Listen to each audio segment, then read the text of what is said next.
Pan சூடானதும் 2 table spoon oil சூடானதும் 1/4 teaspoon சோம்பு பொரிஞ்சதும் நீளமாக கட் பண்ண வெங்காயம் 1, தக்காளி 1, பூண்டு பல் 10, கறிவேப்பிலை, கட் பண்ணி தண்ணியில் போட்டு வச்சுருக்கிற கத்திரிக்காய் 4, மஞ்சள் தூள் 1/2 டீஸ்பூன், 1/2 டீஸ்பூன் தனியாத்தூள், 1 டீஸ்பூன் மிளகாய்த்தூள், 1/2 டீஸ்பூன் சீரகத்தூள். மசாலாலாம் பச்சை வாசனை போகிற வரைக்கும் வதக்கிடலாம். நல்லா வதக்கியாச்சு.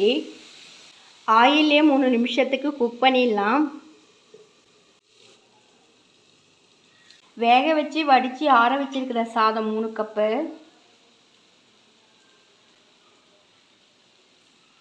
தேவையான அளவு உப்பு, எல்லாம் ஒன்று சேர்த்து நல்லா கலந்து விட்டுடலாம். கத்திரிக்காய் சாதம் ரெடி ஆயிடுச்சு. இது போல் ட்ரை பண்ணி பாருங்கள். தேங்க்யூ.